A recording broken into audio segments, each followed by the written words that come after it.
Good. So we continue with our, thank you for leaving the mic on. We continue directly with the last presentation of the day. And I would like to ask Fanis on stage. He's the founder and CEO of Pandas. Welcome, Fanis. You're just find a seat.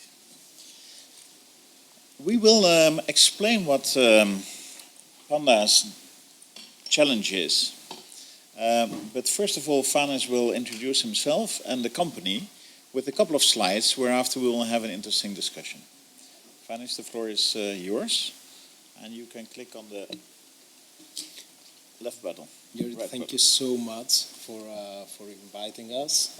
We are a fresh member of MEF, and we are very proud of it. So I am Fanis. I'm the founder and CEO of Pandas, and we do engaging tradings for the industry, for telecom operators. Yeah. So I chose the title of my presentation very carefully, and I chose to start with the word profitable. That, we don't hear it very often, especially if we discuss about circular economy and sustainability.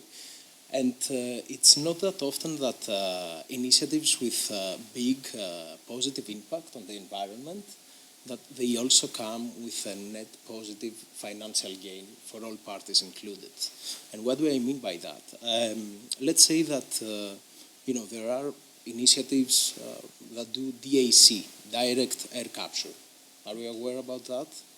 Like, you can spend tons of money, huge investments, and you actually build a factory that actively sucks CO2 from the atmosphere. Investments like that have been done in Iceland. It's a thing that it's happening as we speak. So this is great, and we must go towards this direction. But this, at the same time, comes with a hefty price tag. This technology is super expensive. It requires investments that, so far, the net gain cannot rationalize the amount of money that are spent there. Or, on the other hand, you may have products with a net positive impact environmentally, but because the manufacturing process can be hard, because the demand may be limited, this comes again with a heftier price tag for the consumer. So financially, there is a net loss for the consumer.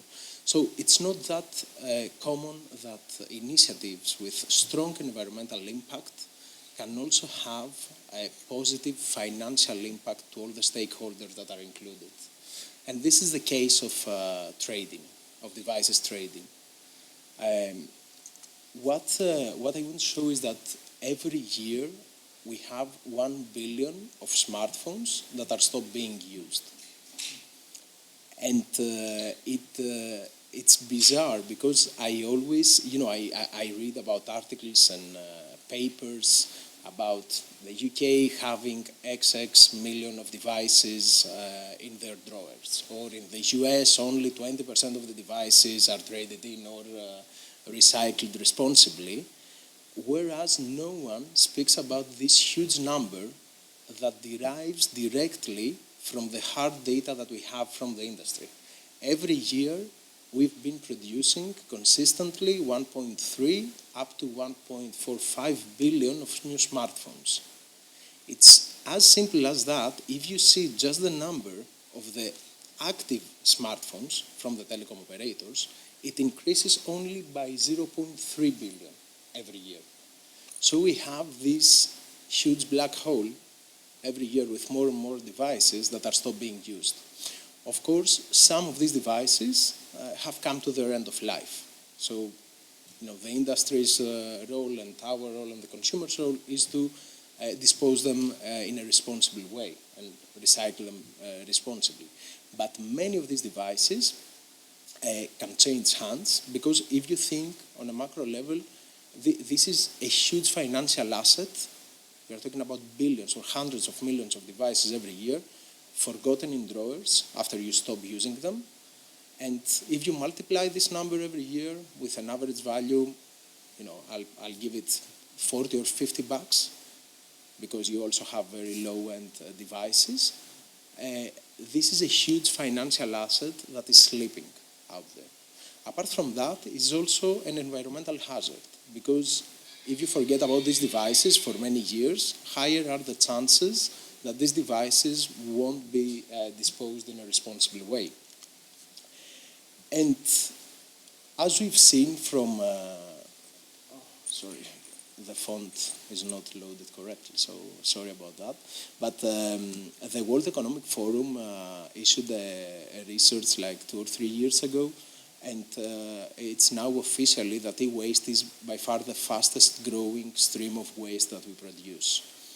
And out of that, 10%, for 10% of that is responsible just the small electronic devices. I'm not talking about laptops, I'm talking about smartphones mainly, tablets and small smart accessories. The good thing, though, is that 90% of the materials can be reused, can be extracted with the right recycling process and again reused. As Gerrit said before, the CO2 emissions of manufacturing a new phone, the research varies from 50 kilos up to 70 kilos, which shows a paper from the European Commission that we believe it's quite credible. And they have measured that each smartphone is responsible for 56 kilos of CO2 emissions, and 80% of that, 81 to be punctual, is just because of the production. So the production process of building a new smartphone and shipping it to market has this direct impact in CO2. What I find it very, very bizarre is that for a device that weighs 130 grams, we have to mine 34 kilos of rock in order to build this 130 grams device. So, again, sorry for the font, but our role with Pandas is we try, the vision is that we try to maximize the lifetime period of the technology, and especially small consumer electronics. We believe that each device should change hands even 3 or 4 times during its lifetime period. Different segment of consumers have different needs, and it's for the first time that many consumers, especially for countries that are not that privileged, they are getting the first smart device, and this is usually a refurbished device. So this is our role, and of course by extending the lifetime period of the devices even by 1 year, you can have an amazing effect in CO2. Just because you mentioned numbers again, the 1.3 billion devices that we produce every year is responsible for 70 million metric tons of CO2 alone, just because of the production. It's an amazing figure, huh? But this is even more amazing.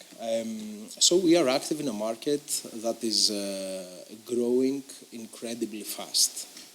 The market of used phones today is a $60 billion market, and it has been growing consistently with a 10% plus year over year. Every new report is beating the expectations of the previous one, and we are very, very confident that by 2016 this will be a close to $100 billion market. In 2022, 253 million devices of refurbished phones were shipped to consumers, and this number will grow up to 450 million by 2026. We see now clearly the trend that the sales of refurbished phones have started not just impacting but cannibalizing the sales of new phones. And this should be great news for many different reasons. Last year, apart from 2020, that the year of the market of new phones declined again, but mainly because of COVID, this year the market of new phones shrunk by 11.3%.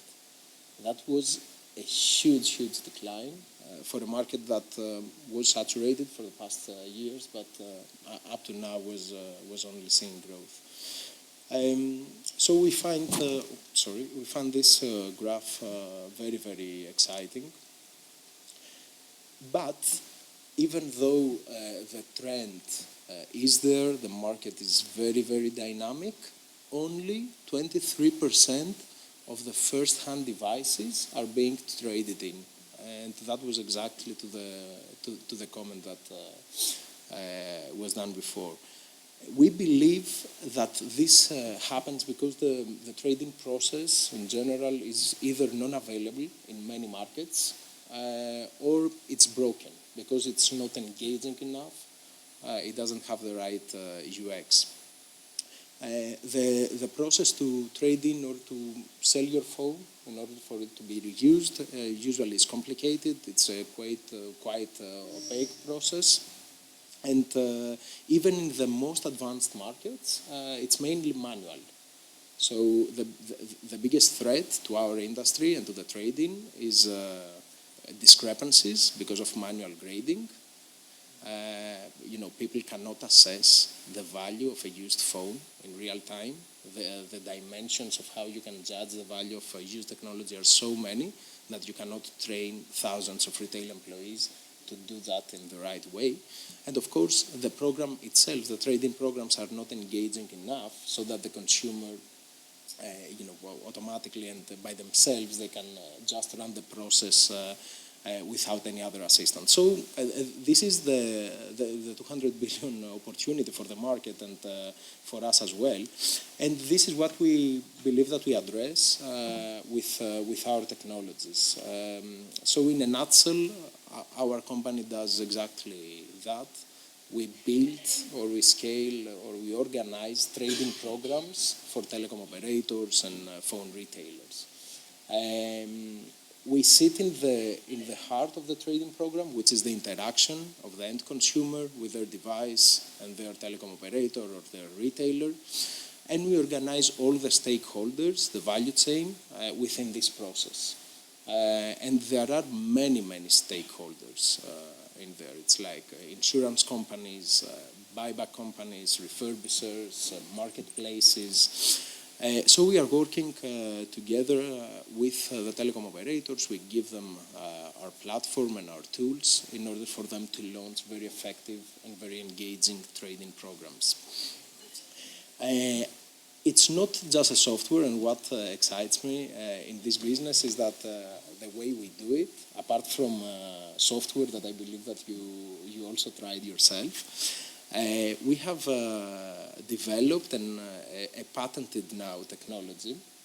And the way we do it is that we build hardware, either in a miniaturized form, like a mini station, or an ATM that is completely autonomous. And the consumers can just walk in, drop off their phone.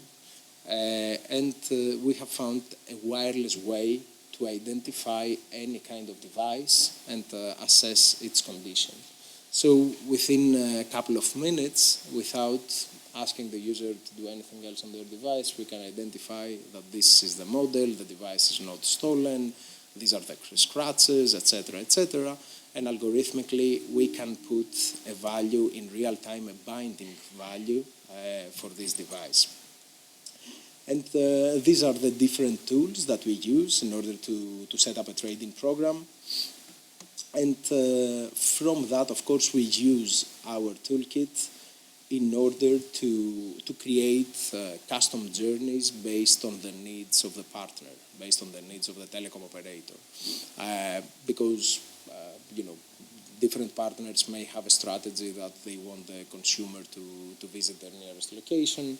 Other partners may request that they want the phones to be mailed in, etc., etc. But we provide all the tools and the custom journeys in order for our partners to do that. The interesting thing is what happens with the devices after that, because the most difficult mission is, again, to engage with the consumer that has the device and get the device back.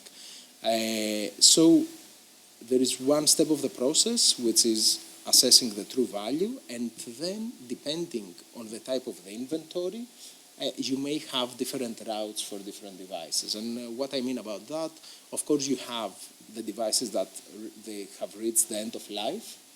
So these devices must be recycled responsibly in recycling facilities that they know how to treat e-waste and consumer electronics, because it has nothing to do with the aluminum can or glass and newspapers. It is way more complex. The metals and the electronics that are within these devices makes them more difficult to be recycled responsibly. And then we have three more different segments of inventory. One can be high-value devices with a lot of issues, a broken screen or something like that. If the condition of the device is beyond economic repair, working parts from these devices will be used to give a second life to different devices through refurbishers. Then you have the inventory of the devices that they just need minimum refurbishment, so that the new owner of the device will get a phone that feels like new. And of course, you also have a type of inventory that is already like new, so this has the least carbon footprint possible, because as we get this device, this can be sold directly back to the marketplaces and to a new user. So this is what we do in a nutshell, but we are also happy that we see many MNOs, telecom operators and retailers making commitments about how they will go to net zero, and some of them also 100% circular in devices. The CEO of DT, for example, announced that a couple of months ago, in a very emphatic way. And what we would like to see is that they stay true to their commitments. On one hand, it's great that they are so loud about them, because we believe that this will make everybody accountable. And I believe because they have also all the resources, it is part of their job to educate not just the consumers, but also the vendors and the whole industry. And I believe this is a great opportunity. But we have to keep our guard up because of the typical greenwashing. It's so easy for a company with a lot of resources, to just buy carbon credits and try to create the offset just by throwing money in the problem. And I think not just the industry, but also the consumers have to be educated in order to start recognizing the true means behind these announcements. And but so far though, we are quite happy from the commitments that we've seen. More than 50 of the biggest telecom operators have made commitments towards net zero by 2030, 2040. And that was about it. Again, we love circular markets, regardless the vertical. We believe that this is the right way forward, and circular markets have the potential to create a true triple win for the industry, for the consumer, and for the environment. Yeah, absolutely. Thank you for that presentation. And what I personally like very much of the concept is that it avoids emission. Yeah, so that is helping other companies to achieve their targets, because the e-waste is a big issue. I tried it. I have a refurbished phone myself already for years. Yeah, I tried your application. So online you can check. The application is checking whether your screen is working, whether the microphone is still working, whether still the cameras are working on two sides. And it gave me online a value for the trade-in. Yeah, it's fantastic. It's very fast. It was very intuitive, and this is great. I think also for people who are not that mobile affine, it was very easy.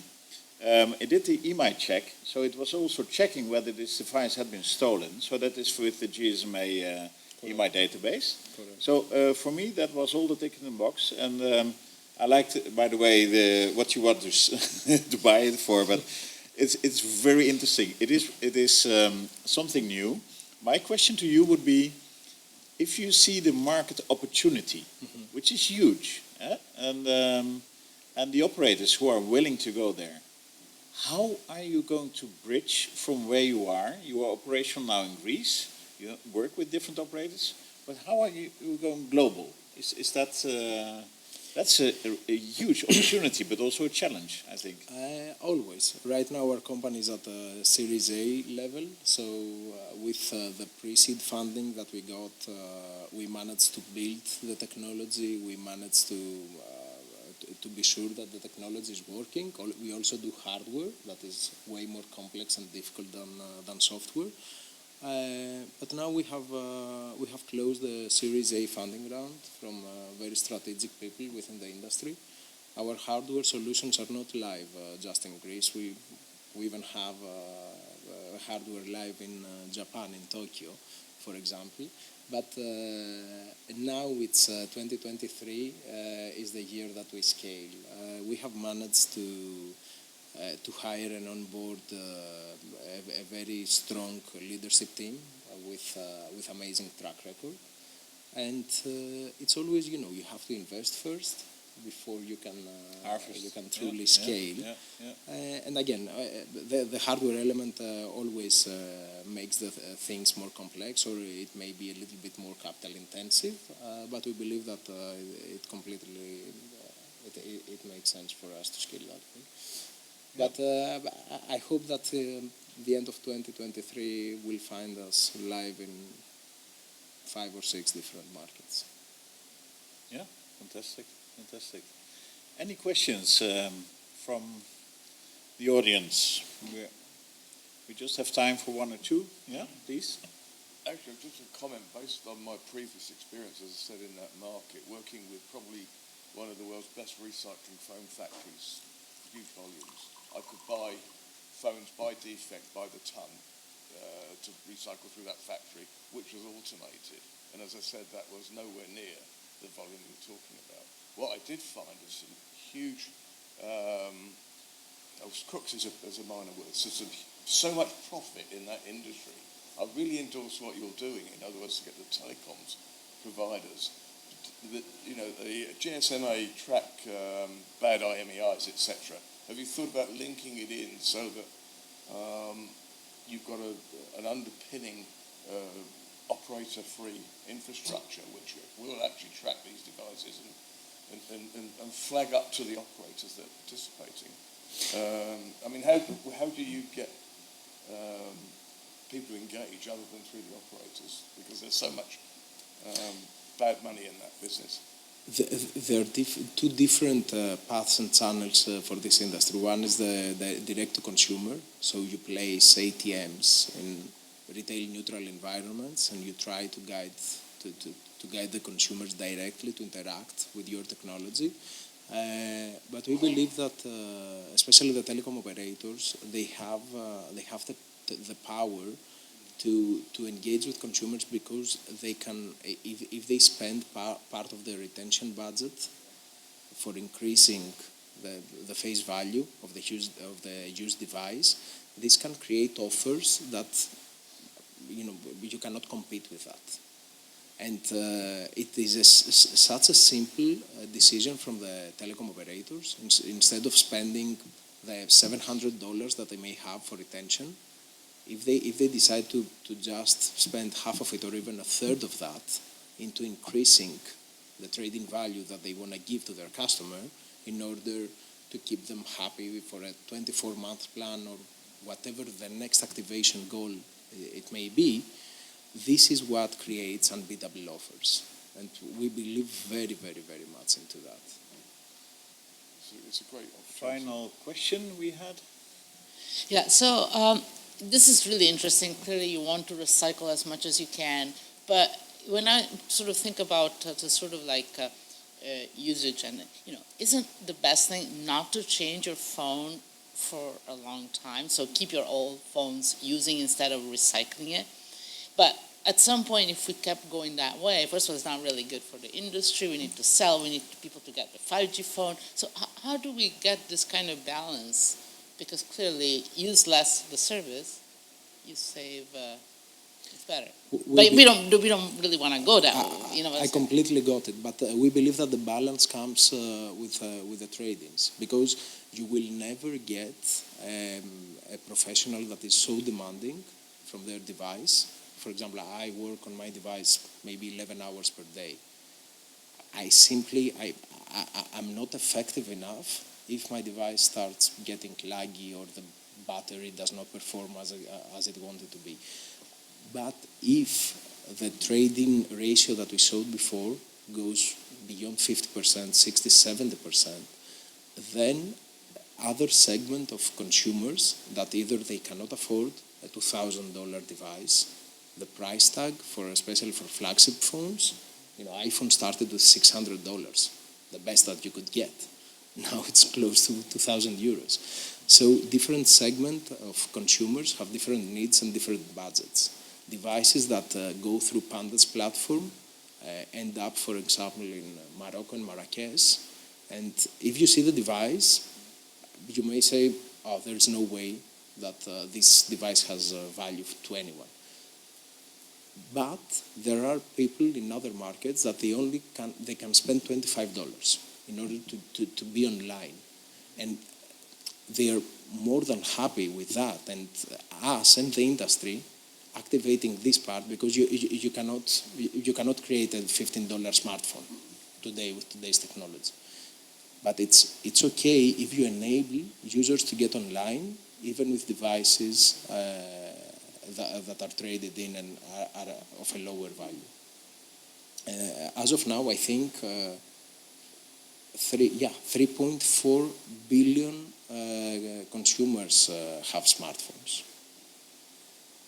So we have 3 more billion that they can't even access the technology. Okay, on that note, thank you very much for your questions. Thank you very much for being with us on a Sunday afternoon at 5:30. We will have a wonderful networking session outside of this room. For now, I would like to thank Fanis for this fantastic, inspiring presentation, really. Thank you so much. And welcome as a new member of MEF, and I think you will make the most out of it over the next years with us. So thanks for being us, and a big applause for Fanis. Thank you very much. Thank you, Gerrit.